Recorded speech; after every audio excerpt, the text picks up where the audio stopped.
Todo niño sufre en una guerra. La guerra es un infierno. Y para quienes nacemos de la unión entre ocupantes y nativos, ese infierno se desata cuando llega la paz. Y dura por siempre. Conozco lo que padecen los niños de la guerra en Noruega. En Noruega. Incluso en esta hermosa democracia he experimentado los horrores por los que muchos de nosotros hemos pasado.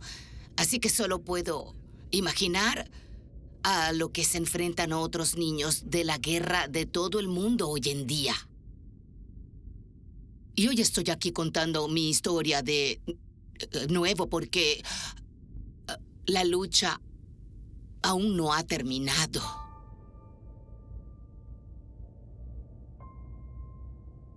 Una guerra sin fin.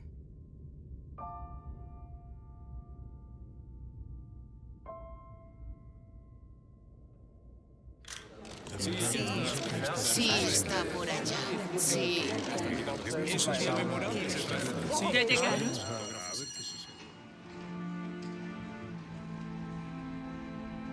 A principios de 2007, un grupo de noruegos nacidos durante la Segunda Guerra Mundial compareció ante el máximo tribunal de derechos humanos en Europa, el Tribunal de Estrasburgo. Hijos de nazis demandan a Noruega, pedían justicia a Noruega por el abandono y la discriminación sistemática a la que se habían enfrentado durante toda su vida. Para la mayoría de ellos, la Segunda Guerra Mundial nunca terminó. De hecho, el día en el que la paz llegó al resto del mundo en 1945, una nueva guerra comenzó para ellos. Me llamaban cerda alemana. Había algo en esa palabra, en el término alemán. No tardé en darme cuenta de que se trataba de algo malo y repulsivo. Toda esta situación me volvió una persona áspera. Me convertí en alguien físicamente fuerte. Se sentía como si te golpearan con un bate hasta lograr romperlo.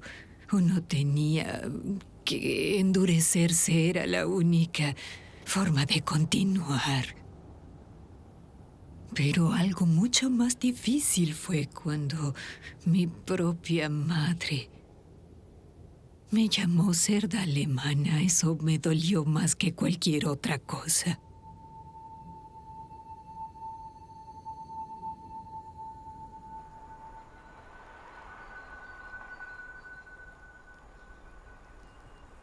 Recuerdo que pensaba, no me importaría haber nacido fuera del matrimonio, siempre y cuando mi padre no fuese un alemán. Hubiese estado bien con eso, porque la vergüenza que sentía era una carga extremadamente pesada. Me seguía a todas partes como una sombra. Y siempre irrumpía en mi cabeza. Recuerda quién eres y de dónde vienes. Soportamos a esos alemanes por años y ahora se van y dejan su porquería. ¡Su porquería!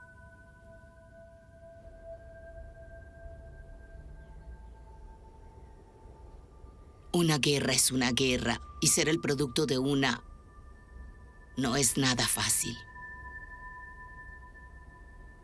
Un nazi nunca deja de serlo, ¿no? Tras la guerra, los más jóvenes vivimos cosas terribles. Tuvimos que pagar los pecados de nuestros padres. Y sé bien de lo que hablo porque lo viví en carne propia en Noruega. Tuve que pagar por los errores de mi madre y de mi padre. La Segunda Guerra Mundial fue despiadada. Pero no solo fue una guerra que cobró vidas, sino una guerra que también trajo vidas al mundo. Además del Holocausto y los asesinatos sistemáticos, el comandante en jefe de Hitler, Heinrich Himmler, estableció el proyecto Lebensborn en toda Europa. En entornos seguros, miles de oficiales alemanes fueron alentados a tener relaciones con las mujeres de las áreas ocupadas, con el fin de producir niños de pelo rubio, ojos azules y piel clara. Buscaban expandir la raza aria. Su papel sería gobernar el imperio de Hitler durante los próximos 1000 años. Pero en la Noruega ocupada, la situación era diferente. No aplicaron la fuerza para que se dieran estas relaciones. A los ojos de Hitler, los noruegos eran descendientes directos de los vikingos, así que poseían la sangre aria más pura. Mis padres fueron unos tontos. Creyeron que podían hallar el amor en la guerra. Se conocieron a finales de 1941. Mi madre ya estaba embarazada de mí cuando planeaban casarse. Tengo recuerdos claros y otros no tan claros de mi infancia, pero creo que recuerdo que mi padre solía cantarme. Y es que conocía muchas canciones en alemán, aun cuando no hablaba el idioma. Así que supongo que él me las enseñó. Los jóvenes se conocían y se enamoraban. Había 400.000 soldados alemanes ocupando Noruega. Muchos soldados se alejaron del frente de batalla y se pusieron en marcha hacia los pueblos, granjas y plazas de Noruega. Según los registros, entre 30 y 50.000 noruegas mantuvieron relaciones con ellos. Y de ahí nacieron alrededor de 12.000 niños. Muchas se embarazaron sin estar casadas, las humillaron y las echaron de sus propias casas. Algunas buscaban un lugar seguro para dar a luz.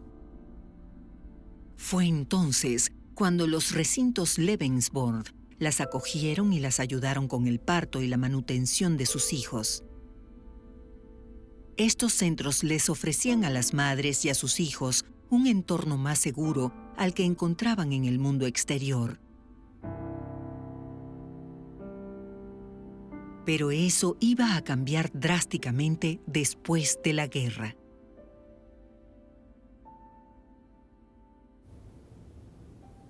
Mi padre era un soldado establecido en Noruega.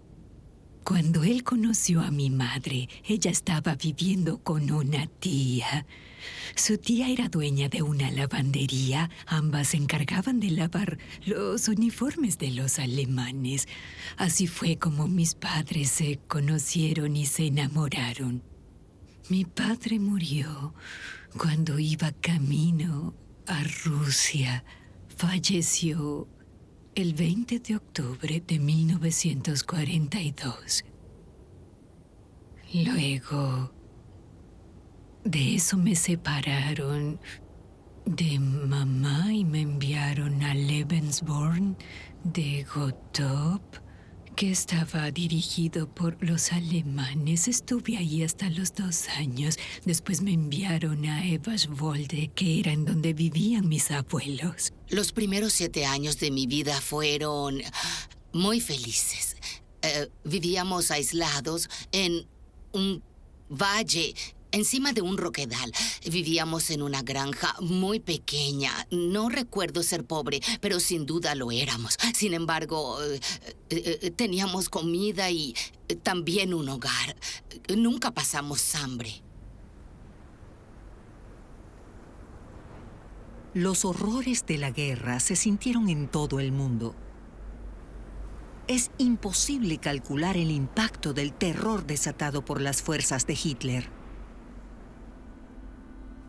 Lo cierto es que el uniforme que usaban los responsables de esas atrocidades era el mismo uniforme que tenían los hombres que engendraron a estos niños.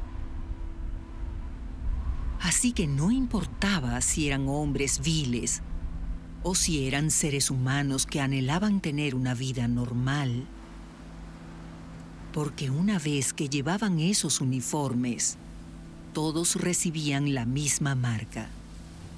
Todos eran nazis.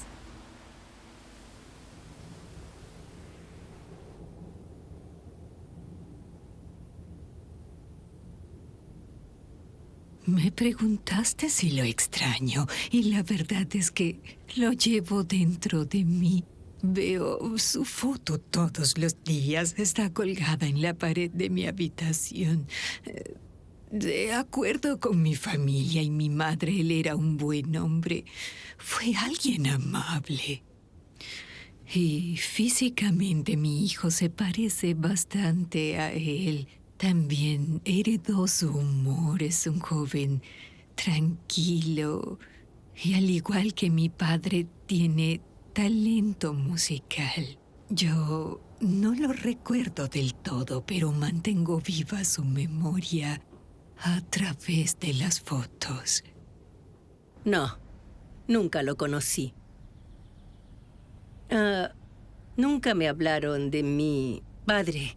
Y era un tema del que jamás se hablaba en casa. Era algo que debía olvidarse. Yo solo sabía que era un tema del que no debía hablar, pero cuando empecé a hacer preguntas, supe sin que me lo dijeran que mi padre era alemán. Pero nunca me respondían. Ellas no contestaban. Digamos que mi madre, si ella no estaba dispuesta a hablar del tema, no importa cómo lo abordara, era un límite que no debía cruzar. Luego un día me dijo, no importa quién es tu padre, lo importante es quién eres tú. Así que no era relevante. Yo estaba convencida de que mi padre iba a volver algún día, porque nadie podría abandonar a un hijo, ¿no? No creí que algo así fuera posible. Pero luego un día tuve que convencerme a mí misma de que él no volvería. Y ese fue uno de los momentos más difíciles de toda mi vida. Aceptar esa realidad, ese hecho me marcó. Y desde ese día dejé de extrañarlo. Pensé, ¿no quiere venir? Pues perfecto. Que se quede donde está. Me dije eso a mí misma. Pero a pesar de todo, la verdad es que ese día me sentí muy decepcionada.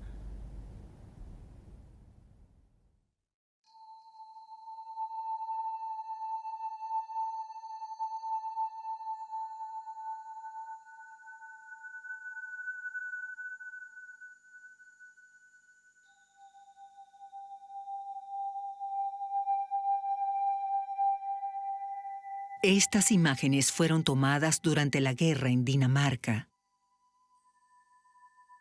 La mujer de las fotos es una actriz que contrataron. Y los hombres son miembros de la resistencia danesa.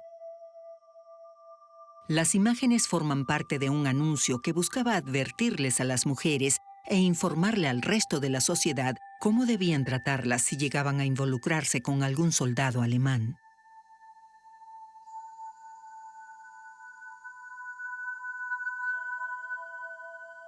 Francia.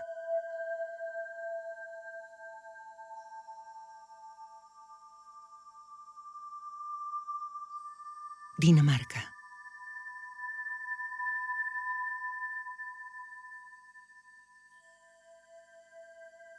Países Bajos.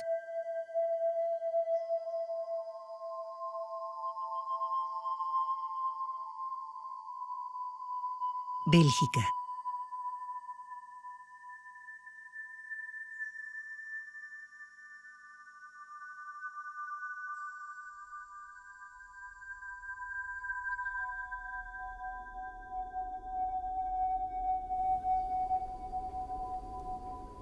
Desde Londres hasta Noruega, se transmitieron advertencias mediante la radio. A las noruegas se les avisó que habría grandes consecuencias si tenían algún contacto íntimo con el enemigo. Cuando la guerra terminó, detuvieron a muchas de estas mujeres que confraternizaron con los alemanes y cobraron venganza contra otras en lugares públicos. Les arrancaron la ropa, les afeitaron la cabeza y las escupieron. A algunas mujeres las perseguían desnudas por las calles. La protección que recibían de las autoridades era casi inexistente. Y si llegaban a presentar cargos penales, los tribunales desestimaban la mayoría de los casos.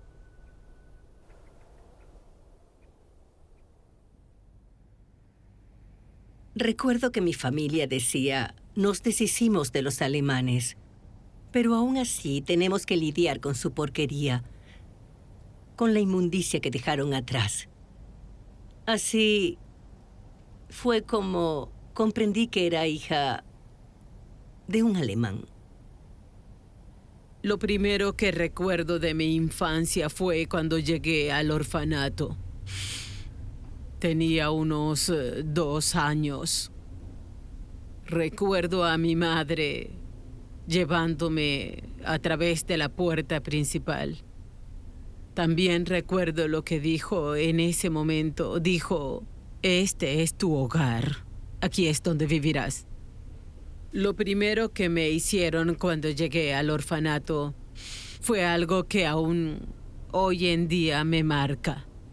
Ellos me desnudaron y luego me metieron en agua hirviendo. Dijeron que debían purificarme porque tenía piojos y otras enfermedades. Me escaldaron en esa agua. Mi piel se vio muy afectada. Y lo peor fue que no podía objetar, no podía decirles que no quería que me hicieran eso. Era alguien indefensa. Y los abusos continuaron. Una y otra vez, de una forma u otra. Eso fue así, hasta que me casé. La primera vez que me di cuenta de que había algo malo en mí fue cuando empecé a ir a la escuela. Tenía 7 años. Algo iba mal conmigo. Yo podía sentir el rechazo. No sabía qué era, pero había algo malo en mi sangre que no podía cambiar. Recuerdo que me llamaron prostituta alemana. Eso fue en primer grado. Tenía 7 años. Fue un compañero de clases. Estoy segura de que lo aprendió de sus padres. Nadie más sabía que era una prostituta. Así que corrí a casa y le pregunté a mi madre qué era una prostituta. Ella era una mujer muy sabia y ese día me explicó algo.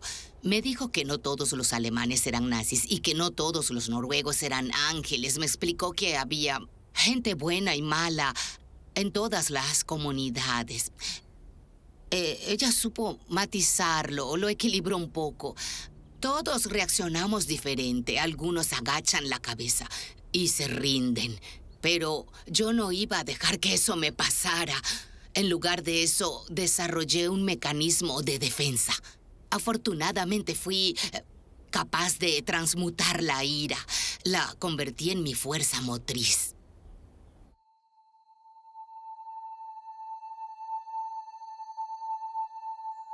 En las transcripciones del Tribunal de Estrasburgo hay testimonios grabados de muchos de los jóvenes que fueron encerrados en centros psiquiátricos por las autoridades estatales, a pesar de estar perfectamente cuerdos.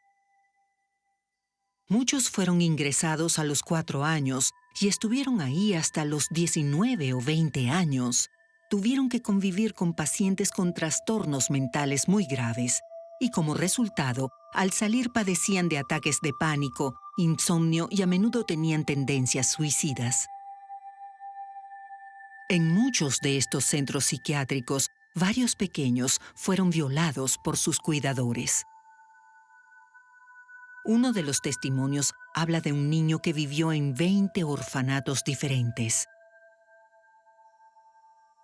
Mientras estuvo en uno de ellos, los encerraron a él y a una niña en una cochinera durante todo un día porque les dijeron que apestaban. Hacía un calor abrasador y en la noche, cuando los dejaron salir, estaban casi inconscientes. Luego los llevaron adentro, los metieron en una bañera llena de amoníaco concentrado y los restregaron con un cepillo de cerdas duras hasta quitarles la piel. Mientras lo hacían, no dejaban de decirles que eso les sucedía por ser niños de la guerra. Además, solo porque el niño era producto de la guerra, fue acosado y violado en la escuela, sin que alguien intentara impedirlo. A menudo lo ponían en una fila junto a otros niños de la guerra para que sus compañeros y profesores les orinaran encima.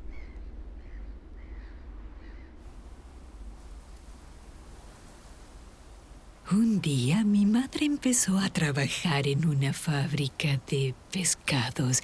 La fábrica estaba ubicada al final de la calle en donde vivíamos. Ese día mi madre fue a trabajar y yo estaba en la cocina, estaba esperando a que hirviera el agua para la comida.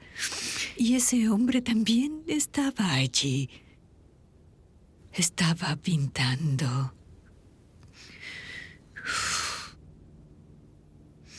Parecía concentrado, luego empezó a hablarme. En ese momento yo leía el periódico. Y de repente me agarró y me pegó contra la pared. Pude sentir que tenía una erección. Me sujetó tan fuerte que me lastimó la garganta. Por suerte me las arreglé para escapar de él. Apenas logré salir de ahí, fui corriendo a una de las tiendas de la zona para refugiarme.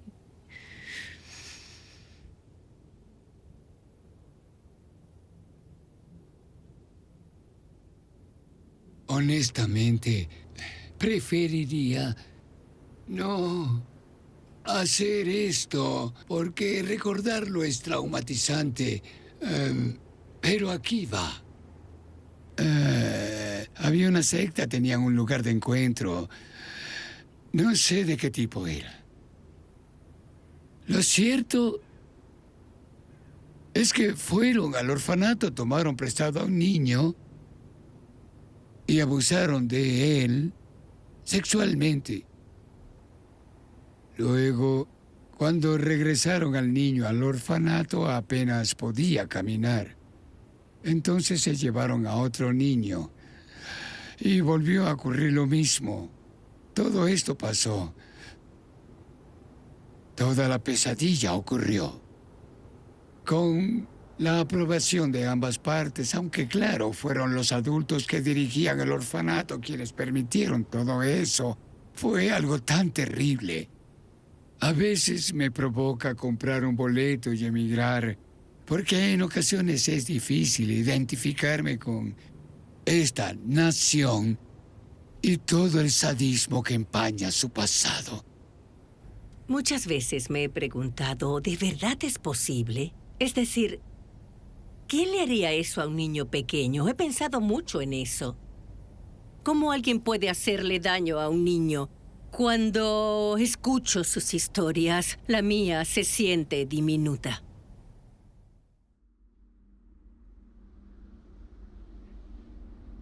Además de las historias de abuso, muchos profesionales de gran renombre jugaron un papel activo en el escarnio público de estos niños y se dedicaron a sembrar el miedo. Uno de los muchos ejemplos es un artículo periodístico de 1945 escrito por el psiquiatra Johan Ries. Calificó a los niños noruegos nacidos de la guerra como defectuosos, dementes y potenciales espías nazis. Incluso los comparó con tener ratas en el sótano. Éramos los hijos del enemigo. Cualquier cosa nos podía suceder. A algunos los enviaron a pueblos pequeños para que fueran esclavos en las granjas. Otros fueron regalados, adoptados, marginados. Abusaron de nosotros de toda forma. Si nuestras madres no podían cuidar de nosotros, estábamos desamparados. Y muchas madres no pudieron cuidar de sus hijos. Cuando la guerra terminó, el gobierno noruego creó el Comité de los Niños de la Guerra. Luego de una amplia investigación, el comité presentó un informe de 180 páginas aproximadamente que incluía cartas que ponían de manifiesto la opinión despectiva que tenía la sociedad acerca de los niños de la guerra. Alrededor de 80 páginas del informe estaban llenas de consejos que indicaban las medidas que debían tomarse para garantizar la salud y la seguridad de los niños de la guerra. El comité también le sugirió al gobierno que iniciara una campaña para resarcir la imagen de estos niños para posteriormente reintegrarlos a la sociedad. Según las transcripciones del Tribunal de Estrasburgo, el gobierno noruego afirmó en 1945 que tal campaña no era necesaria ni deseable. El informe del Comité de los Niños de la Guerra nunca fue publicado ni puesto en práctica. En 1945 y 1946, el gobierno noruego intentó deportarnos a Alemania. Consideraban que ahí es donde debíamos estar. Pero la Cruz Roja Noruega lo impidió. Les dijeron, son 25,000 personas y hay alrededor de 12,000 niños que nacieron durante la guerra. Eso habría sido una deportación masiva, así que alzaron su voz y dijeron, eso no puede suceder. Alemania está en ruinas. Hay hambruna. Vino gente de Australia, una delegación especial en búsqueda de personas. Invitaron a la gente a Australia para que los ayudaran a construir el país y para lograrlo necesitaban manos fuertes. Bien, el gobierno noruego enseguida les dijo a los australianos, tenemos 6,000 personas que pueden ayudarlos. Son todos suyos, llévenselos. La delegación se sorprendió tanto que les dijeron, no gracias, y se marcharon. Qué generoso el gobierno noruego, ¿no? Les ofreció 6,000 niños alemanes como si fueran ganado. ¿Será que habría funcionado si les hubieran ofrecido 3,000 niños alemanes más? Lo cierto es que los australianos no querían más bocas que alimentar. Querían mano de obra al igual que Europa. En 1945, el Ministerio de Justicia exploró vías legales para facilitar la deportación masiva. Para que la deportación masiva fuera legal, era necesario inventar nuevas leyes. A mediados de agosto de 1945, el Ministerio de Justicia modificó la Ley de Ciudadanía noruega, la cual había estado intacta desde 1924.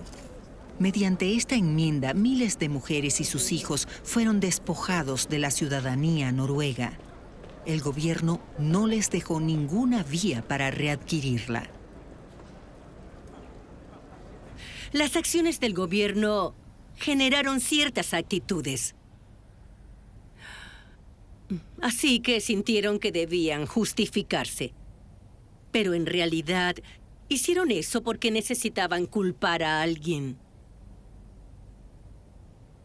Sentían que era necesario avergonzar a alguien.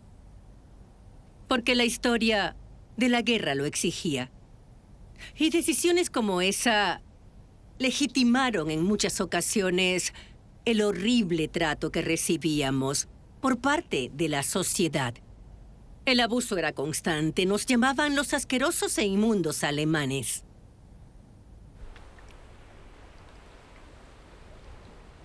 La supervivencia ha pasado factura a la mayoría de los niños nacidos en la guerra.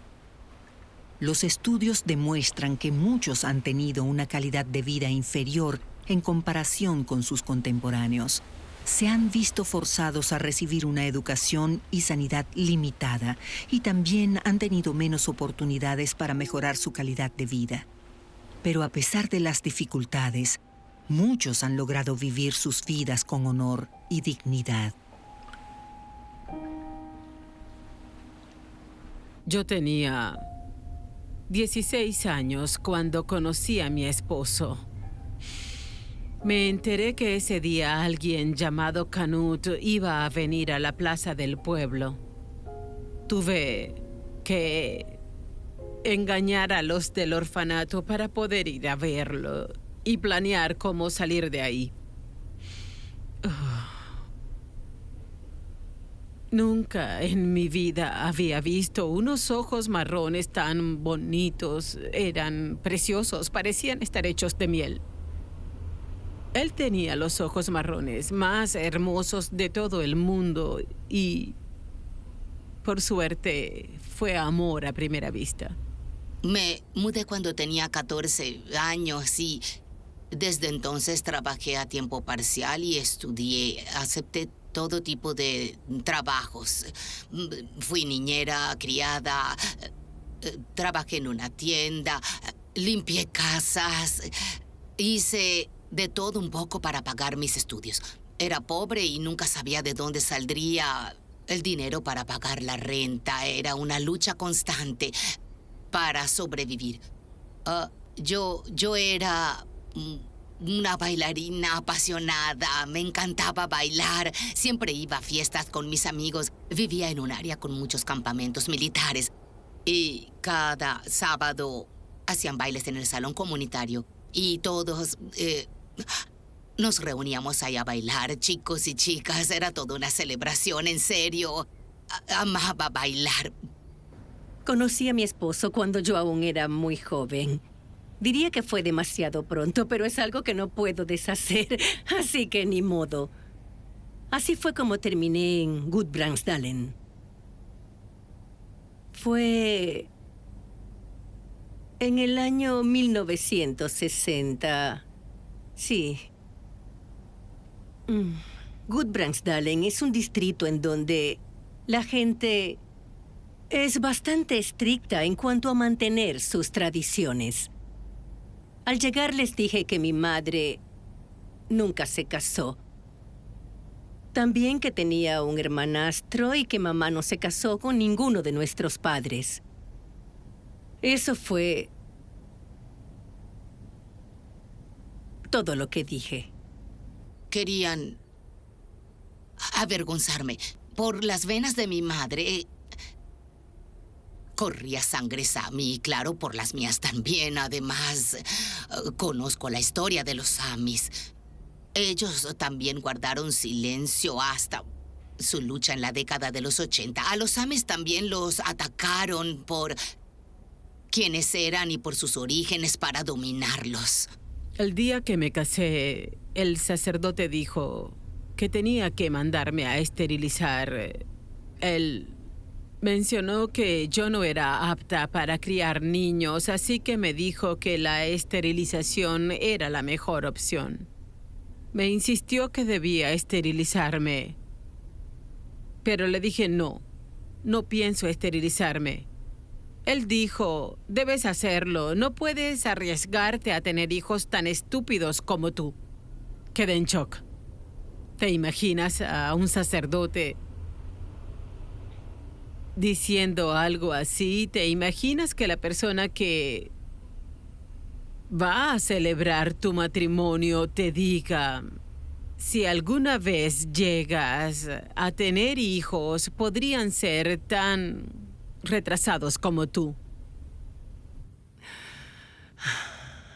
El estigma te consume de adentro hacia afuera, destruye tu autoestima y además elimina tu identidad, te despoja de todo.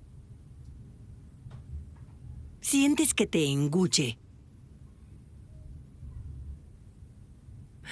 te conviertes en nada. Es como estar muerto en vida. No, debería estar viva, porque al fin de cuentas no soy nada. Eso pensaba de niña. No soy nada. A nadie le importaría si me voy. Antes había un silencio absoluto. Los niños alemanes no alzaron su voz hasta los años 90, casi 50 años después de la guerra. Todo el tema era un tabú, era tan vergonzoso que nadie hablaba de ello. Pero el silencio se rompió cuando dimos un paso al frente.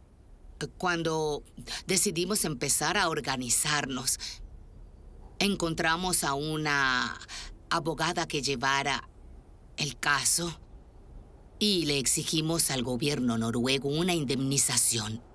El hecho de que existiese un silencio de tal magnitud, eso dice mucho sobre la opresión que sufrimos la gente como yo.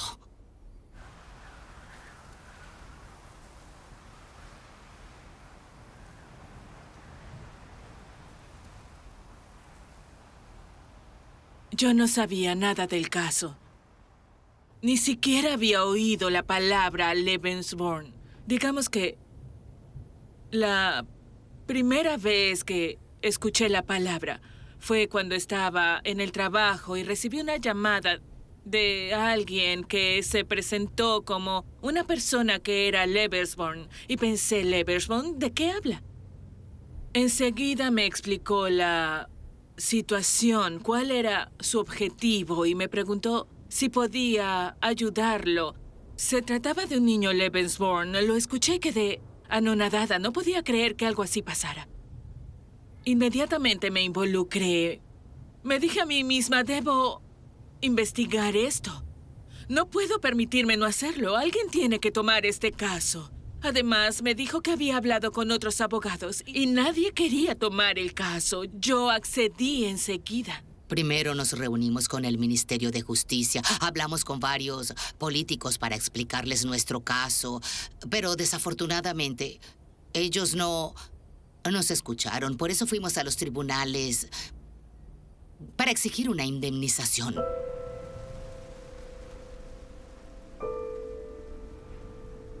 La batalla legal comenzó en los tribunales noruegos. Ahí los niños de la guerra alegaron que Noruega no los había protegido, sino que los había discriminado sistemáticamente y que eso había ocasionado la destrucción de sus vidas. Querían que Noruega reconociera sus errores y compensara el maltrato y los abusos que sufrieron durante toda su vida. Hijos de nazis denuncian a Noruega. Noruega intenta resolver un antiguo asunto nazi. Los niños Lebensborn noruegos denuncian al Estado. Durante los procesos judiciales íbamos a varias cafeterías para almorzar o para tomarnos un café y descansar. Y recuerdo que un día fuimos al Teatro Nacional para tomarnos un descanso y un extraño, un desconocido vino y nos escupió. En otra ocasión uno nos arrojó una taza. Eso fue durante los procesos judiciales. Eran hombres mayores que nosotros. Aunque también he sido víctima de las generaciones más jóvenes. Una vez un joven me escupió cuando me encontraba comprando unas medicinas en una farmacia. Esa vez fue alguien más joven. Estaba acompañando a su profesor. Creo que por su edad estaba en secundaria. Me habían visto en la televisión y me reconocieron. Por eso me escupió. No comprendo cómo todo ese odio puede seguir existiendo 70 años después de la guerra. ¿Quién puede seguir odiando algo durante 70 años? Los niños noruegos nacidos de la guerra acudieron a 3 tribunales diferentes en Noruega. Allí los recibieron con cierta simpatía, pero no obtuvieron justicia.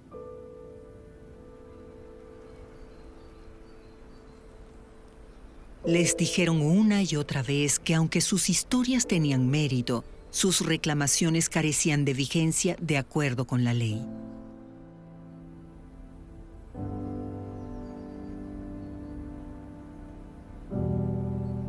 Cuando agotaron todas las vías legales en Noruega, decidieron acudir al máximo tribunal de derechos humanos en Europa, el Tribunal de Estrasburgo, donde se les concedió una audiencia pública. 8 de marzo de 2007, Tribunal Europeo de Derechos Humanos, Estrasburgo. Sí. ¿Ya llegaron? Debemos esperar un poco. No estoy de acuerdo. Sí, está por allá. Sí, así es. Esto seguirá adelante.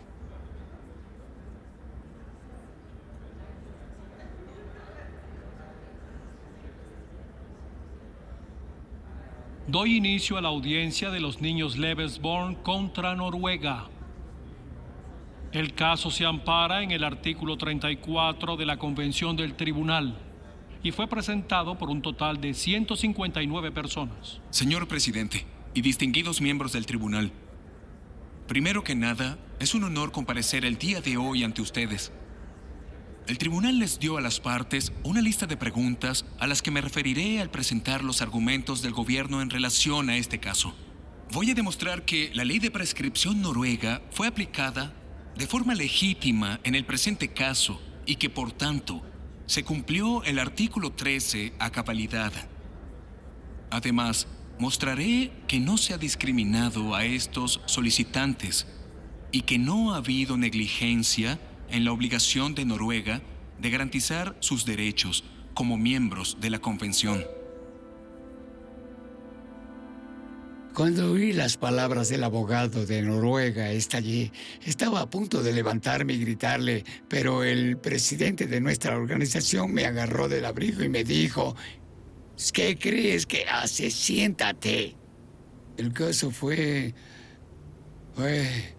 desestimado en los 3 tribunales noruegos por carecer de vigencia. Y el Tribunal de Estrasburgo opinó igual. El Tribunal de Estrasburgo quería tener una audiencia pública, incluso antes de examinar a fondo el caso. Cuando nos presentaron a los jueces que estarían a cargo, me dije a mí misma: ya perdimos. Nunca vamos a ganar este caso porque, de hacerlo, si lográbamos la indemnización para los niños de la guerra, hubiese sido un gran golpe económico, sobre todo para los países de donde provenían esos jueces.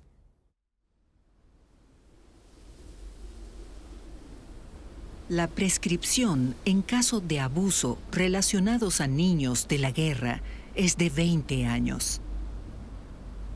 Eso significa que cuando el niño de la guerra que sufrió el abuso se convierte legalmente en un adulto, tiene 20 años para presentarse ante un tribunal e intentar que se haga justicia.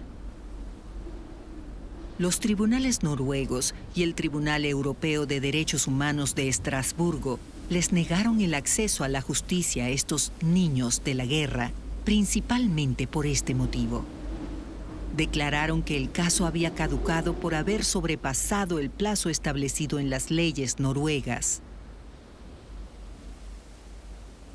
Tras el fallo final de esta batalla, que había durado casi 10 años, el grupo de 159 niños de la guerra se dispersó. Algunos se suicidaron y otros tuvieron que ser ingresados en hospitales psiquiátricos. Está Bjorn, que se Él se suicidó hace un tiempo, un poco después del juicio. Lo último que le dijo a sus amigos fue: estoy cansado de ser el hijo de un alemán, ya no puedo soportarlo. Tenía unos 69 años.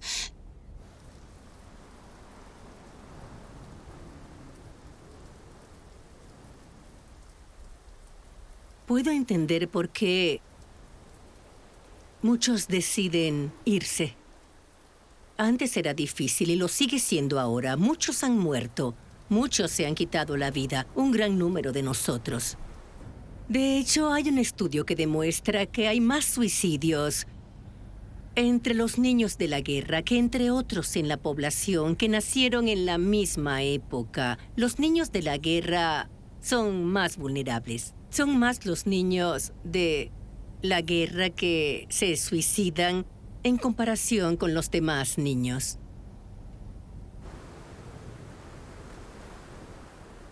En Estrasburgo, se les ofreció a los niños de la guerra una pequeña indemnización si registraban los detalles de sus abusos y presentaban una declaración creíble.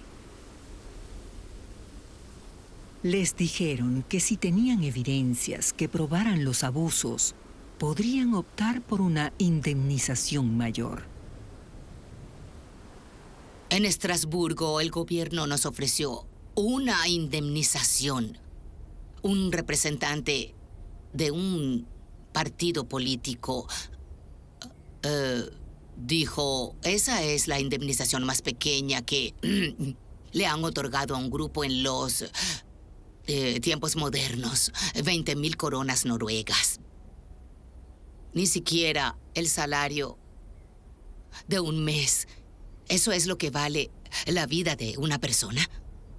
Los judíos obtuvieron un acuerdo y fue mucho más grande. Los indemnizaron sin que realmente lo pidieran. A los marineros noruegos que fueron encarcelados en Japón también. Pero en esos casos fueron Japón y Alemania los villanos. Entonces, cuando no somos nosotros los malos, ahí sí está bien compensar a la gente. Pero cuando se trata de lo que el sistema le ha hecho a su propio pueblo, no quieren hacerlo. Estaba muy decepcionada. ¿Por qué no podían admitirlo? Ninguno de esos políticos estaba involucrado entonces, así que ¿cuál era el problema?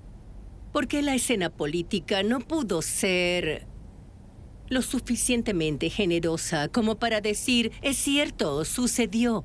¿Por qué les cuesta reconocerlo y pedir perdón?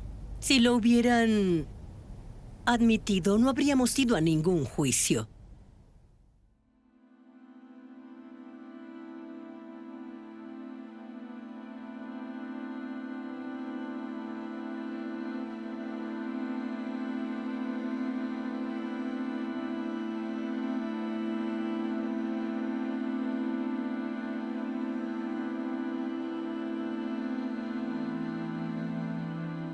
Lo que sucedió hace mucho tiempo puede volver a ocurrir mañana.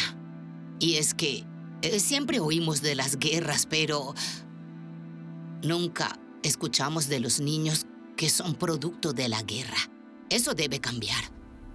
Alguien tiene que ayudarnos. Hay que apresurarse y crear un organismo, una convención de la ONU para la protección de los niños que son producto de la guerra, de los niños nacidos de la unión entre soldados ocupantes y mujeres nativas.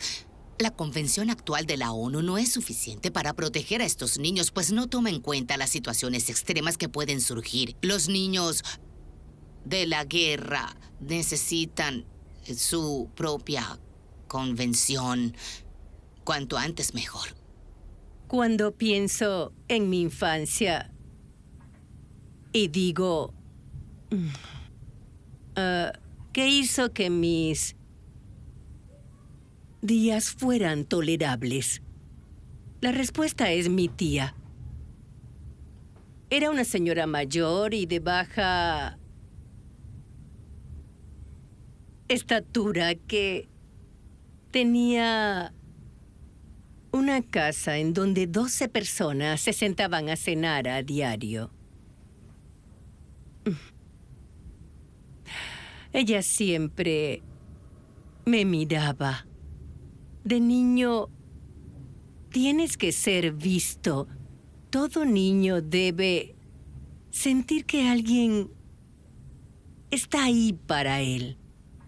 Necesitan experimentar el ser cuidado. Saber que alguien se preocupa por ellos, eso fue lo que me salvó. En mis días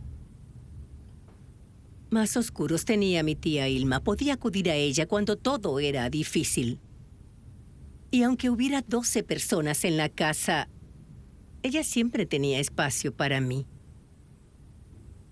Creo que todos los niños nacidos de la guerra necesitan una tía Ilma.